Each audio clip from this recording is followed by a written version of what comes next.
Muchas gracias por la invitación a presentar las neuroimágenes en hidrocefalia y estos son los temas que vamos a tratar a continuación. Para entrar en ellos, hemos visto en charlas anteriores esto, pero resalto que no solo se produce el líquido cefalorraquídeo en el plejo coroide, sino que también se puede producir en el parénquima cerebral, en la médula espinal, en el revestimiento ependimario, que el sistema vascular tiene que ver con la producción del líquido cefalorraquídeo y también que no solamente se absorbe en las granulaciones aracnoideas, sino que otros mecanismos de absorción también tienen que ver en el líquido cefalorraquídeo. Y otra cosa que también quiero resaltar, que ya vimos anteriormente, es lo que se refiere al sistema gliolinfático, y entonces por eso las imágenes en hidrocefalia tienen que ver no solamente con el sistema ventricular, sino con todas las estructuras que forman parte del sistema nervioso central. ¿Cómo vemos los plejos coroides? Los podemos ver en una ecografía, como está acá, como zonas de alta ecogenicidad que se ven principalmente en la región de los atrios ventriculares, pero también hay plejos coroides en el cuarto ventrículo y hacia la región anterior de los ventrículos laterales.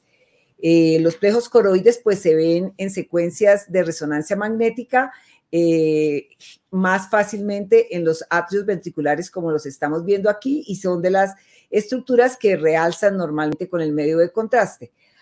Cuando tenemos un plejo coroide grande, como en este caso, y que además tiene restricción a la difusión de agua, es decir, que se ve de alta señal en la secuencia de difusión y que tiene baja señal en el mapa de ADC, pues estamos ante una condición benigna que es el santo granuloma de los plejos coroides. Entonces aquí lo estamos viendo, esta es la secuencia de difusión, esta es la secuencia del mapa de ADC y aquí los estamos viendo un poco grandecitos y con una señal intermedia en las demás secuencias.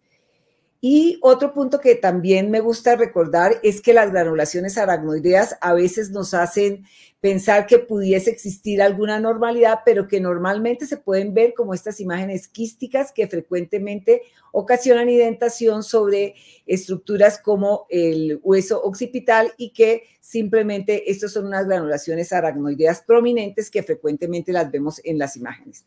Esta es una imagen axial en secuencia con información T2, donde vemos claramente un sistema ventricular completamente normal en su tamaño y que tiene un espacio subaracnoideo que coordina con ese tamaño del sistema ventricular. En plano sagital es más fácil hablar o ver el acueducto ventricular, como lo estamos viendo aquí, el tercer ventrículo, el cuarto ventrículo, y en plano coronal, pues vemos claramente los ventrículos laterales y el foramen de Monro en su unión con el tercer ventrículo.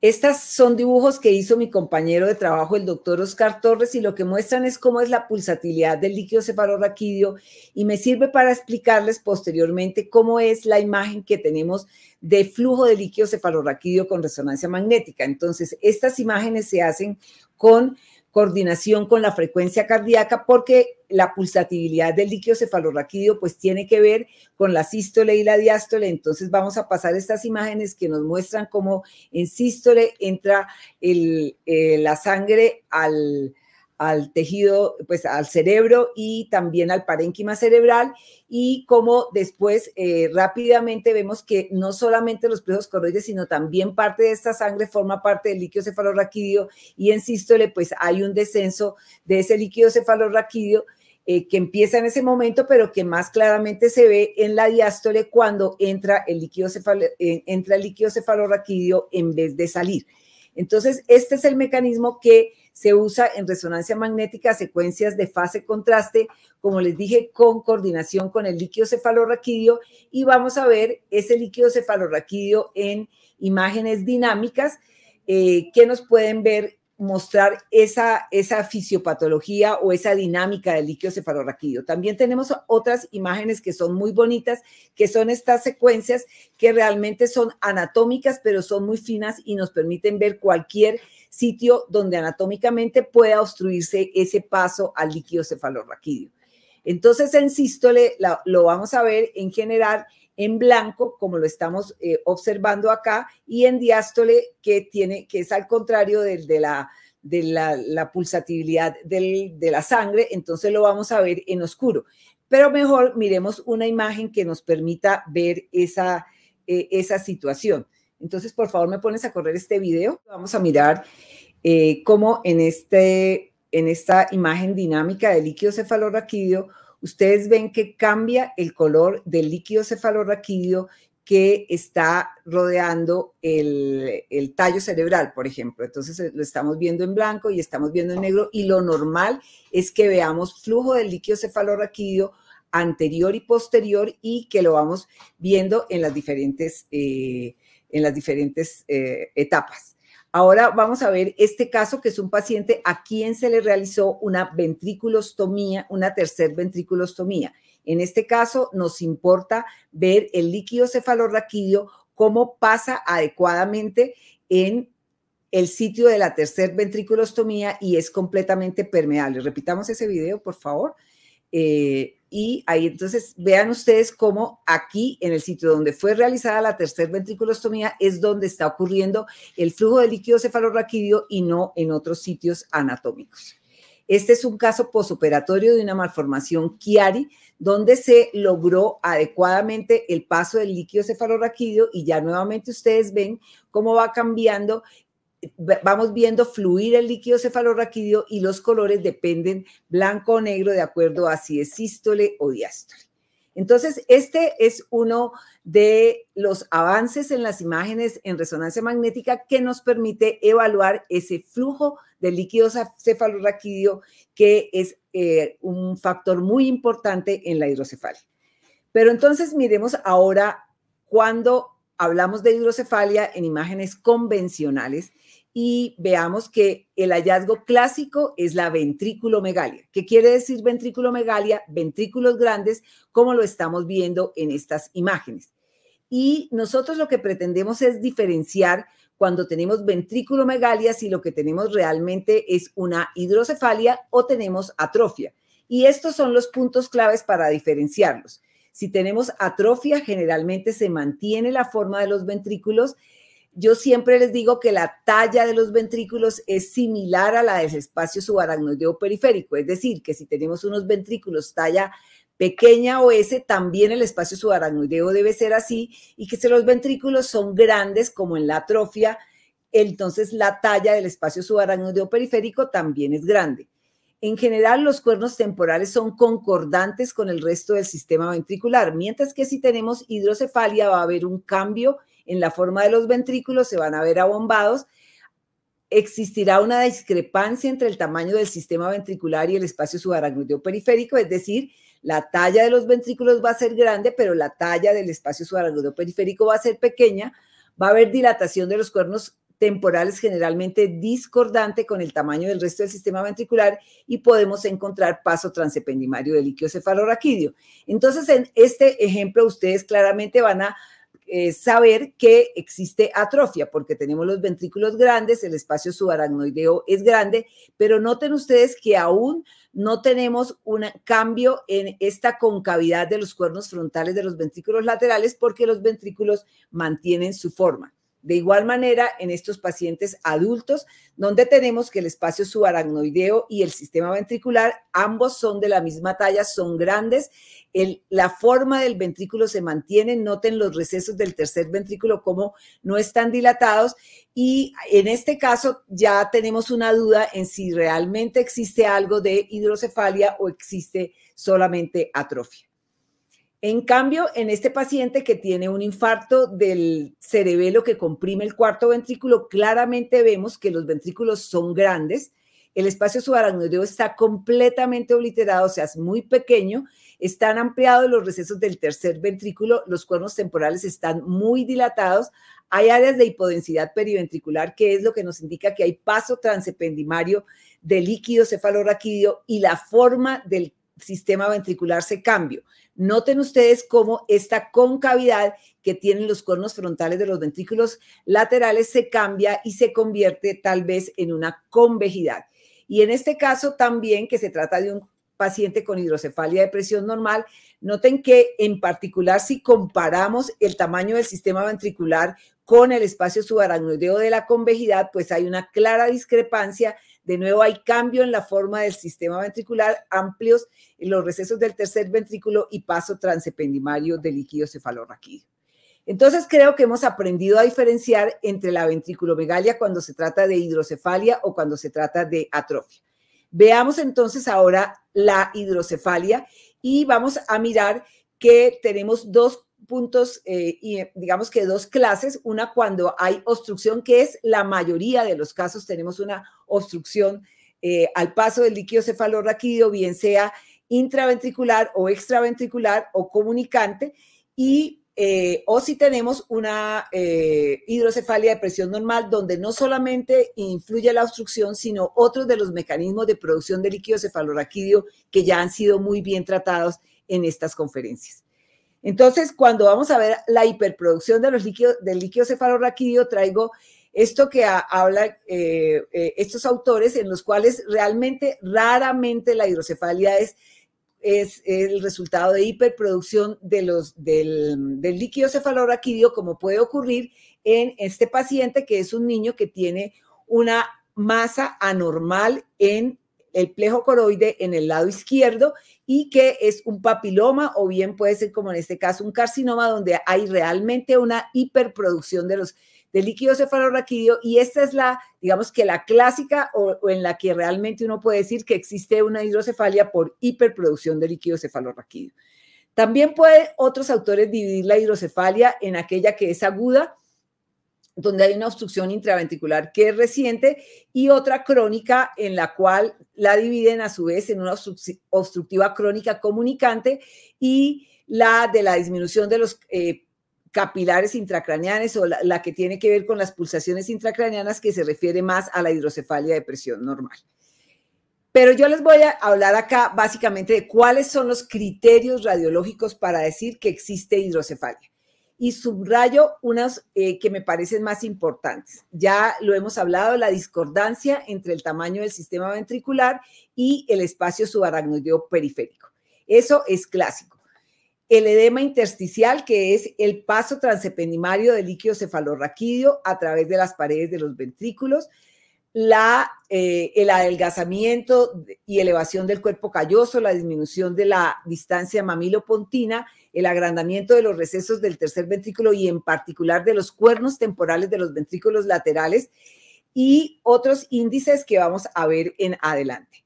Si uno encuentra vacío en el acueducto ventricular, es decir, si el acueducto ventricular se ve negro en vez de verse blanco en secuencias con información T2, esto también es un signo de hidrocefalia, y simplemente lo que dice es que hay un aumento del flujo en esa localización.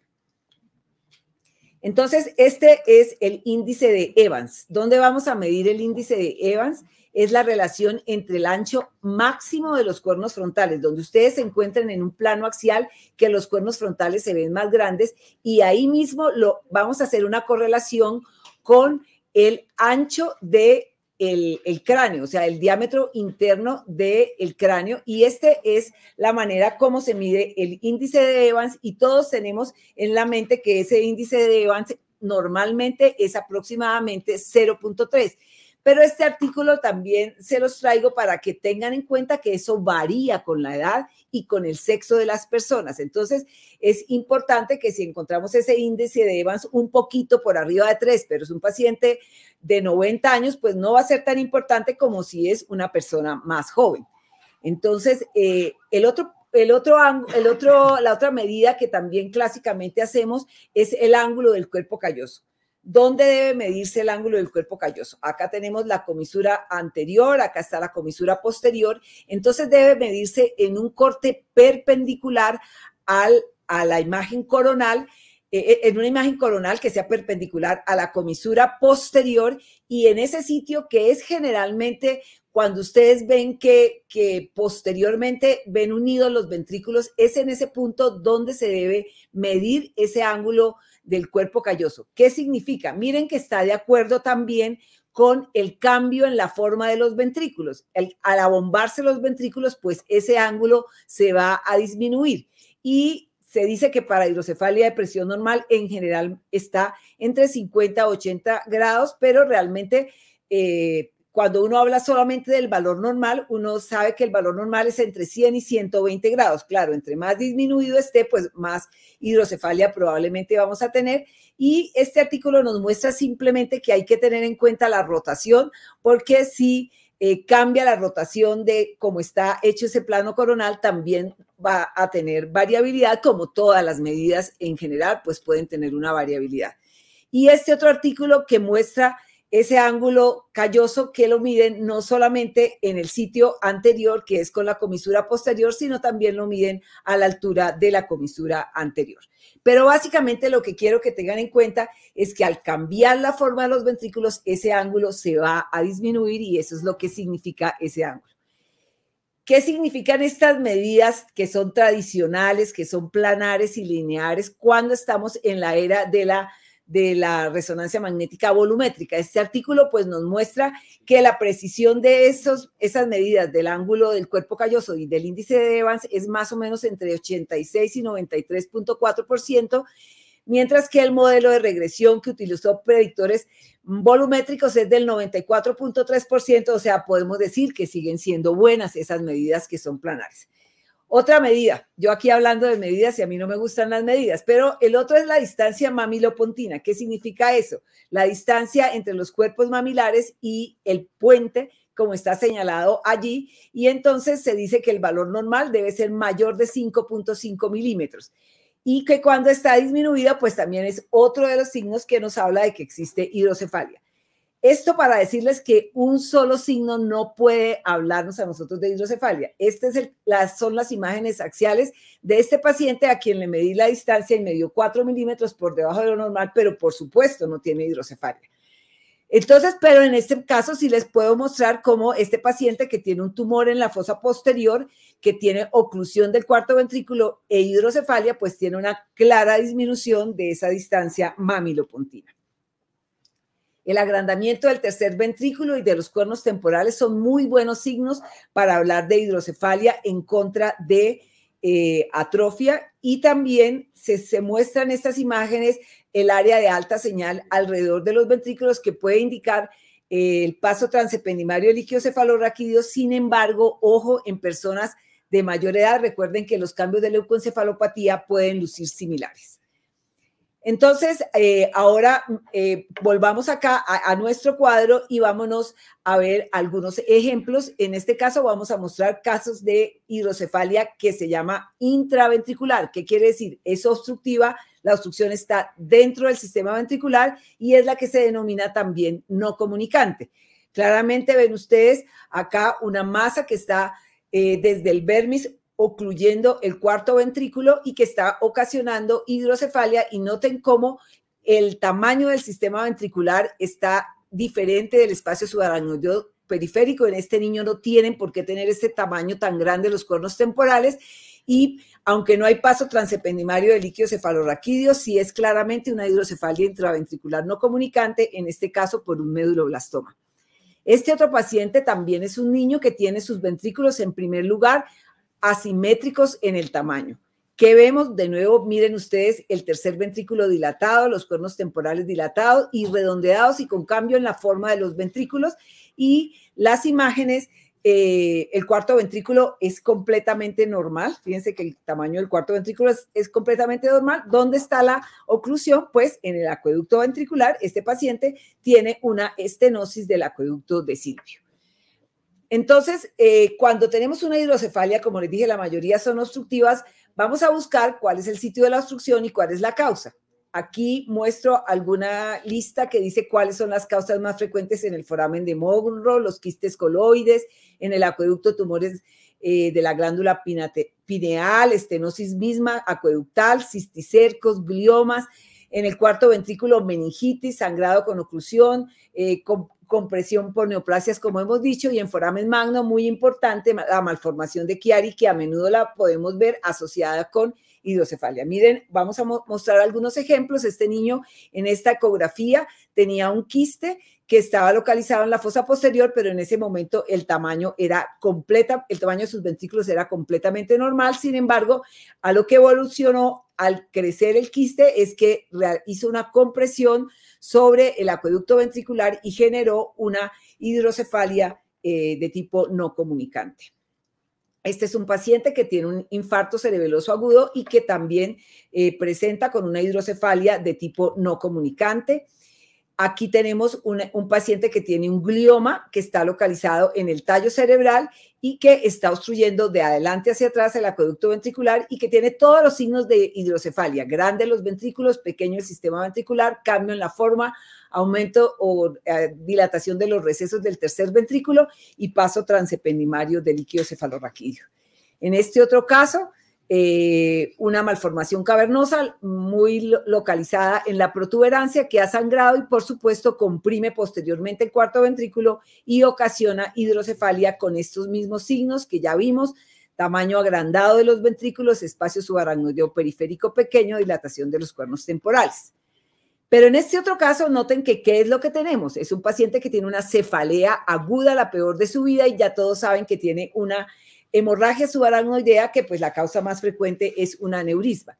Entonces, cuando vemos estos pacientes con hemorragia subaracnoidea, ojo a mirar los cuernos temporales. Este paciente tiene una hidrocefalia aguda y esta hidrocefalia, entonces, en este caso es de tipo comunicante. La hemorragia subaracnoidea en el espacio subaracnoidea está interfiriendo con la absorción del líquido cefalorraquídeo, entonces la obstrucción está más periférica, es una hidrocefalia extraventricular, y este es uno de los ejemplos más típicos. Esto también puede ocurrir si el paciente tuviese una meningitis. Entonces, esto es una hidrocefalia aguda y se llama una hidrocefalia comunicante. Y este es el caso del posterior a la cirugía del paciente, donde aún persiste con algún grado de hidrocefalia, como podemos deducir por el tamaño grande de los ventrículos, los cuernos temporales dilatados y el espacio pequeño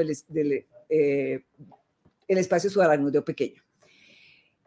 Una de las hidrocefalias de las que pues hemos hablado acá y en la que trabajamos a diario en conjunto con todos los médicos neurocirujanos y con el grupo médico del C4 de hidrocefalia de presión normal es la hidrocefalia de presión normal, que dentro de esta clasificación de este tipo se puede calificar como una hidrocefalia obstructiva comunicante, pero en la cual, como ya vimos, tenemos muchos otros factores vasculares especialmente que tienen influencia en ella.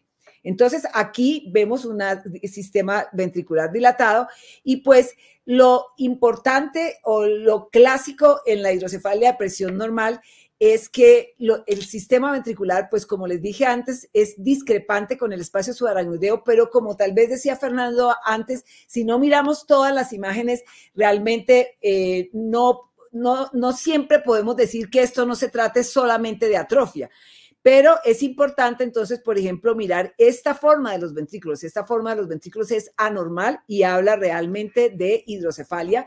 Y pues aquí yo siempre traigo la foto del doctor Salomón Hakim para recordar que la hidrocefalia crónica del adulto de presión normal es un síndrome clínico, ataxia, incontinencia y demencia, que pues en las imágenes nos va a dar una ventriculomegalia parecida a la ventriculomegalia que puede ser por atrofia, pero que debemos ver claramente que el espacio subaracnoideo es asimétrico. Ese es el punto importante. Ese espacio subaracnoideo es asimétrico, en particular cuando vamos a comparar el espacio que está en las cisuras de Silvio con el que rodea la circunvolución frontal superior en la línea media. Entonces, esos son los puntos claves para diferenciar, y pues esta foto solo para homenaje a nuestro profesor, el doctor Hakim. Y entonces, ¿cuáles son esos puntos que importan? ¿Qué importa? Entonces, que el espacio subaracnoideo periférico, este que está alrededor de las circunvoluciones frontales superiores en la línea media, es claramente discrepante del localizado en las cisuras de Silvio, que es grande. Es lo que hablaban antes del DESH, y eso es importante porque eso mejora una vez mejore la hidrocefalia. Aquí vemos otros signos como el encontrar el paso transependimario del líquido cefalorraquídeo, el cambio en la forma del sistema ventricular, la elevación del cuerpo calloso, y tal vez en este caso no tenemos ningún cambio en la distancia mamilopontina. Entonces, como les decía, a veces se pregunta uno, ¿esto es hidrocefalia o es atrofia? Especialmente si ve solamente las imágenes axiales, porque ve los ventrículos grandes más o menos parecidos al espacio subaracnoideo periférico. Uno dice las áreas periventriculares de alta señal en estas secuencias con información T2 pueden significar leucoencefalopatía en un paciente de mayor edad. Pero entonces la clave está en ver en las imágenes coronales este espacio subaracnoideo que casi con seguridad lo van a encontrar disminuido en el paciente que tiene hidrocefalia de presión normal. Y pues los otros signos, el ángulo del cuerpo calloso, por supuesto, está agudo, está disminuido, y esto pues ya no voy a insistir en esto. Y esto es un poquito para mostrar algo que ya nos han dicho a través de las conferencias, y es que la distensibilidad vascular, la redistribución de esas pulsaciones vasculares, tiene mucho que ver en la producción de esta hidrocefalia, que ya nos lo había mostrado muy bien nuestra primera conferencista cuando nos habló de la importancia de tener en cuenta los otros signos de producir y de absorber, digamos, los otros mecanismos de producir y absorber líquido cefalorraquídeo que tienen que ver con el sistema vascular. Entonces, en esta hidrocefalia crónica del adulto siempre vamos a tener cuernos temporales dilatados, cambio en el tamaño del sistema ventricular y dilatación de las cisuras de Silvio. Y esto es lo que quería mostrarles en estas imágenes, y es que en esta secuencia con información T2, donde todo el líquido se ve blanco, el acueducto ventricular se ve oscuro. ¿Qué quiere decir? Que hay flujo en ese acueducto ventricular, y eso es algunas de las cosas que dirían que este paciente sí tiene una hiperdinámica del líquido cefalorraquídeo, y es algo de lo que nos ayuda. Aquí vemos en el tercer ventrículo se ve un poco oscuro, simplemente también porque hay aumento del flujo. Entonces, los hallazgos claves que nuevamente se muestran en esta imagen coronal, la dilatación de las cisuras de Silvius en contraposición a la disminución del espacio subaracnoideo periférico en las convejidades. Esto es básicamente los artículos que han mostrado eso, que se han dicho desde hace mucho tiempo, y pues se ve igual como hemos visto en nuestras imágenes. Siempre tener en cuenta, mirar ese espacio subaracnoideo, por supuesto, en correlación con todas las otras imágenes que apoyan que el paciente tiene ventriculomegalia por hidrocefalia. Y aquí, pues, de nuevo les muestro la imagen para que no nos olvidemos de ella. Tiene todos los signos de hidrocefalia, pero además, si tenemos esa discrepancia entre ese espacio subaracnoideo, pues vamos a dar ese diagnóstico con mayor certeza. Ahora hablemos, si tenemos un poquito más de tiempo, sobre la derivación ventricular. Y pues, ¿qué hacemos nosotros? ¿Qué tenemos que mirar cuando nos mandan a evaluar un paciente que tiene una derivación ventricular? Cómo está el tamaño de los ventrículos, dónde está el catéter proximal, si hay un reservorio o no, si hay una válvula, dónde está el catéter distal. Entonces, esto es lo que vamos a mirar. Pues estas válvulas ustedes ya las conocen, y pues nosotros tenemos siempre a mano esta imagen que nos dice cuál es la presión de la válvula. Pues es la válvula programable Codman-Hakim, que es la que más usamos acá. Y pues lo importante es tener en cuenta que hay un punto grande y un punto pequeño, que para que nosotros veamos esto que parece un relojito y digamos cuál es la presión, el punto pequeño tiene que estar a la derecha del punto grande, y la muesca, que es esta que está acá, es la que nos va a decir la presión. Entonces, esta es la muesca que se ve acá en la figura, pero en las imágenes diagnósticas, estos 3 puntos les decimos a los técnicos a diario, eso es lo que tienen que ver para que nosotros podamos realmente hacer una adecuada evaluación de la presión. También es importante mirar la distancia entre ese dispositivo y el resto del catéter, porque podría aumentarse porque se haya soltado. Aquí en este paciente pues tenemos una derivación ventricular porque ha tenido una hemorragia intraventricular, y pues lo que vamos a decir es por dónde ingresa, cómo es el curso y cuál es la región distal del sistema ventricular. Y en este caso, pues estamos viendo que si lo vemos inicialmente así, entonces vamos a voltearlo para que podamos verlo, como les dije anteriormente, el punto pequeñito a la derecha del punto grande, y que claramente se vea la muesca para así sí poderla comparar con la imagen que nos dice cuál es la presión de esa válvula. En este caso, este paciente tuvo un trauma craneoencefálico y lo que pasó es que se soltó y esta distancia estaba muy aumentada. Y la otra cosa que también vale la pena tener en cuenta es que nosotros vamos a evaluar dónde están distalmente esos catéteres. Hay algunos que están en la aurícula, como en este caso, este catéter está en la aurícula, este catéter ventricular que está acá, este otro catéter está en el peritoneo y eso se puede modificar. Entonces, una cosa que es muy importante es siempre mirar los estudios previos para ver qué ha pasado con esos catéteres. Y pues todas estas son las complicaciones que podemos tener: falla mecánica, obstrucciones, desconexiones, ruptura, migraciones, quistes en el abdomen que se pueden evaluar con ecografía, sobrederivación o malfunción en el cual el paciente pues va a persistir con hidrocefalia. Este paciente tiene una hidrocefalia y el control postderivación inmediata pues nos muestra que el catéter está adecuadamente colocado en el sistema ventricular que entró por la región frontal, pero entonces noten que hay algunas de las complicaciones que podemos ver y es que por la disminución del tamaño del sistema ventricular, entonces se pueden asociar frecuentemente a colecciones extraaxiales que son subdurales. Entonces, esas colecciones subdurales son algunas de las cosas que podemos ver que podrían o no tener sangre. En este caso, esta colección subdural tiene alta densidad, lo cual indica que se trata de un hematoma. Son bilaterales, es más grande la del lado derecho, en la cual se ve sangre.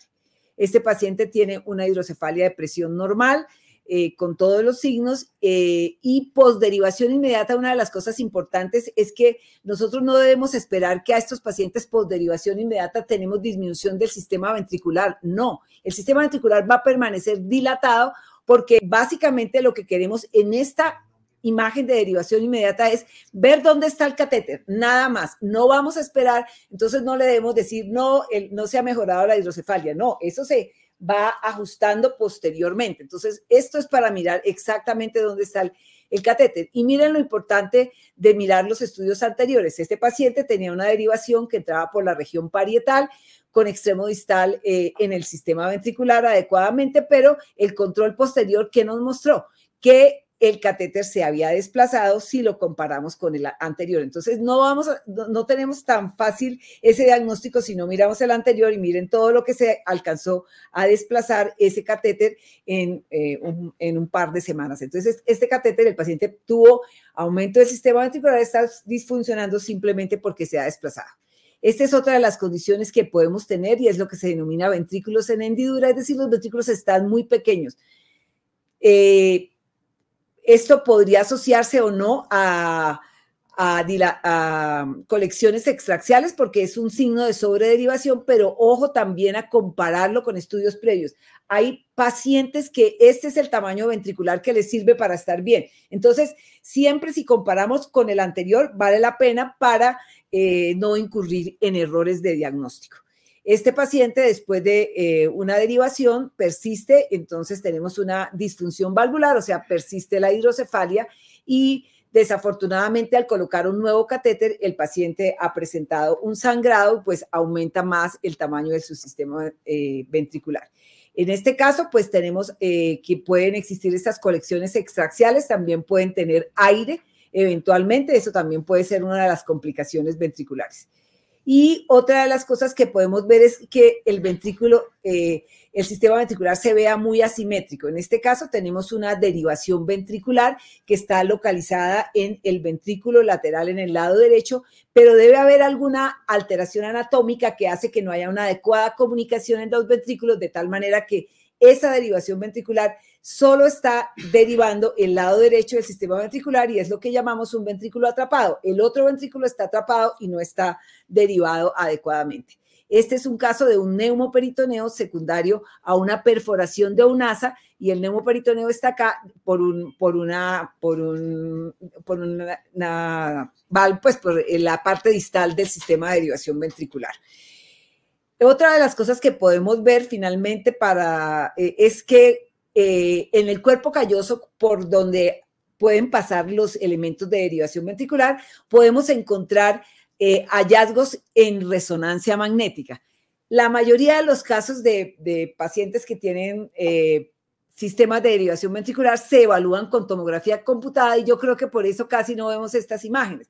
Pero en ocasiones, como en este caso, vemos cambios en el cuerpo calloso posteriores a derivación ventricular que consisten en aumento del cuerpo calloso, como acá vean que se ha aumentado el tamaño y que puede tener unas áreas de alta señal en secuencias con información T2 luego de una derivación ventricular. Esos cambios realmente no tienen mucha representación en la clínica del paciente y no se ha encontrado que realmente los pacientes sean muy sintomáticos, pero sin embargo es importante tenerlos en cuenta porque uno se los puede encontrar cuando está revisando las imágenes diagnósticas. Este es un artículo que publicamos en el grupo de aquí del hospital con respecto a ese hallazgo que son los cambios en el cuerpo calloso posteriores a derivación ventricular. Para llevar a casa, entonces, pues yo creo que la hidrocefalia pues es la enfermedad más importante que se relaciona con el líquido cefalorraquídeo. Por supuesto, está bien demostrada como las imágenes diagnósticas. Recuerden que ventriculomegalia no es igual a hidrocefalia y creo que podemos haber aprendido a diferenciar la hidrocefalia de la atrofia. Es importante discriminar la etiología de la enfermedad de acuerdo al sitio donde existe la obstrucción. Las imágenes son muy importantes para planificar el manejo y el seguimiento de los pacientes. Hemos visto el papel de la resonancia magnética en los trastornos del flujo del líquido cefalorraquídeo y las secuencias más recientemente utilizadas para la práctica, pues para conocer el flujo del líquido cefalorraquídeo. Muchísimas gracias.